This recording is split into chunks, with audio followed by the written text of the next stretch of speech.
On this week's edition of The Overtime, NAU Swim is changing conferences. Then, NAU women's basketball defended the Dome on Saturday. Finally, Coconino and Flagstaff High School boys basketball had their second rivalry matchup of the season. All that and more on this edition of The Overtime.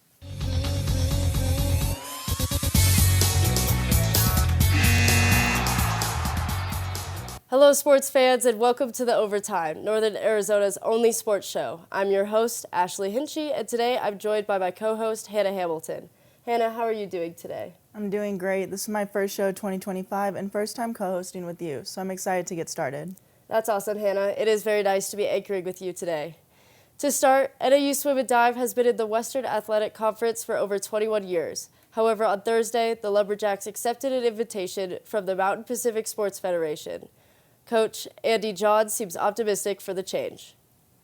After dominating the Western Athletic Conference for over 21 years, including 11 consecutive conference championship titles, NAU Swim and Dive announced it is moving to the Mountain Pacific Sports Federation next season. There's a lot of thought that went into it, and we had some options, and the Mountain Pacific just seems to be the best landing spot for us right now, and we're happy about it. We're going to see a lot of the same teams, and it should be good. The Western Athletic Conference has been home to 11 swim and dive teams, but with the decision to no longer sponsor a conference championship tournament, each program has to find a new home. However, this isn't the first time head coach Andy Johns has guided NAU through a conference transition. This will be our fourth conference, but obviously the WAC's been the one for the last 21 years, and they were very good to us. You know, gave us a place to call home for all these years, and we were appreciative of those opportunities. And but we're looking forward to just going and racing. Whoever it is, whatever it's called, we'll show up and compete. The conference change means an end to their winning streak, but the team is excited for a change in competition. I think we might be a little bummed that the 12 could be our last one, but joining a new conference means we have another conference to dominate and start a new streak. NAU Swim and Dive will compete in their final Western Athletic Conference Championship in Houston, Texas next week. A lot of changes are happening within NAU athletics. However, winter sports are in full swing, including women's basketball sweeping Sacramento State over the weekend. Sports reporter Ryan Hinchy has the story. NAU women's basketball swept the series against Sacramento State with a convincing win at the Skydome on Saturday. The Lumberjacks came out strong at the tip-off and dominated the first quarter, going on an 18-0 run. They finished the quarter with a 24-7 lead. Yeah, they were ready to play today, and I feel like we've talked a lot about starting really strong, especially in that first quarter, and then starting really strong out of the half. And those are things that we haven't been as consistent with this season. But I feel like the last few games we've been really, really solid at the start of both halves. Head coach Lori Payne emphasized how a strong start helps lead the team to victory. I think that's the biggest learning lesson from this game, and even Portland State's game is, when we get up big, we can't relax defensively. Like we need to get stops because that triggers our transition offense where we're pretty good. After a huge start for the Lumberjacks, the Hornets cut the lead 24-17. Payne believes that the team's defensive mindset is to blame. The game was a homecoming of sorts for Sac State forward Fatoumata Jete, who played for the Lumberjacks in the 2021-2022 season. Jete scored 5 points and grabbed 5 rebounds.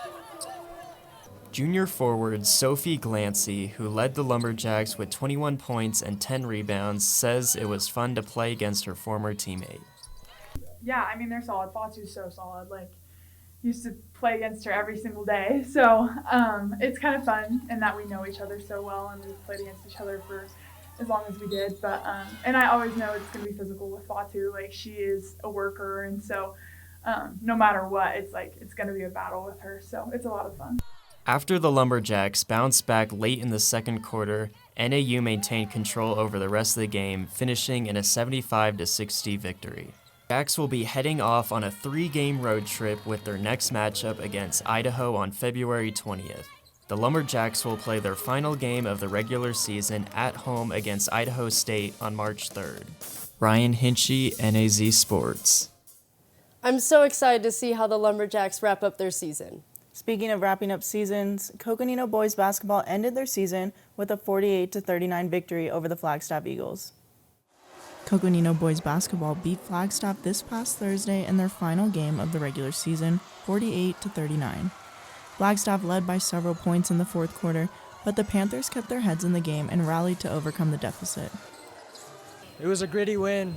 Down in the fourth quarter, 4 minutes left. You have to put something out. I've been having a rough couple games beforehand. I just have to hoop today. Overall, I'm just really proud of our team, It was a rough start to the game, rough overall game, but I'm proud that we were able to come together in the fourth quarter and go on that run there to seal the game. With this game being a crosstown rivalry, fans and students from both schools crammed into the gym to watch the showdown, and everybody was on their feet until the very end. We're really able to draw energy from the crowd, especially when we make mistakes and stuff. I think we're able to draw that energy from the crowd, from the support, and just really proud of our school for coming out and supporting us. Despite it being considered a rivalry, Coconino players didn't see it that way. Into this game, we try not to view it as much of a rivalry game because we know what we're capable of, and I think we just try to view it as another normal game instead of a rivalry game. No, we've always beaten them. They've won once out of how many years, and they're calling it their town. With Coconino's victory over the Eagles, they earned a spot in the play-in game of this year's 4A state playoffs, while on the other side, the Eagles' season came to an end. Hannah Hamilton, NAZ Sports. Coconino will face Bradshaw Mountain in the play-in game on February 21st after finishing second in the 4A Grand Canyon region. The Panthers beat the Bears twice this season, winning 63-60 and 49-46. The Panthers will need to hold off the Bears one final time to advance. That sounds like it'll be an exciting game. We have to go to a quick break, but stay right there. We've got some sports updates when we return.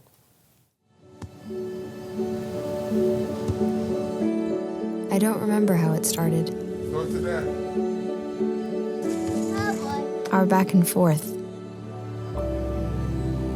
It always came back. Dad! You probably don't remember what you told me, That was perfect. but I heard every word.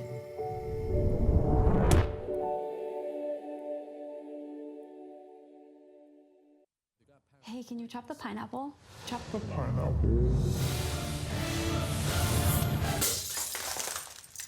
Nope. I'm high. How about I wash off the grapes? Yes. Okay. You're already making good decisions when you're high. I want tacos.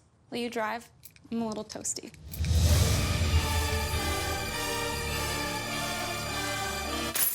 Nope. I'm high. Let's order in. Don't make an exception when it comes to driving. If you feel different, you drive different. Welcome back. NAU men's tennis hosted 2 teams this weekend. Sports reporter Reese Clark is in the studio to tell us more. Thanks, Hannah. NAU men's tennis hosted both UC San Diego and Western New Mexico University in a doubleheader on Sunday. They dominated both matches, winning 4-0 and 6-1. For their next match, they traveled to Portland State to take on the Vikings this Saturday. While the tennis team is on the road, the NAU men's basketball team is back at home to host Idaho State on Thursday at 6 p.m. This will be their second matchup of the season after a tight 8-point Lumberjack win less than a month ago. That's all the sports I have for you. Back to you guys on desk. Thanks, Reese, and thank you all for joining us for this edition of The Overtime. I would like to thank our sports reporters Ryan Hinchy and Reese Clark and my co-host Hannah Hamilton. I'm Ashley Hinchy, and we'll see you next Tuesday for the next edition of The Overtime.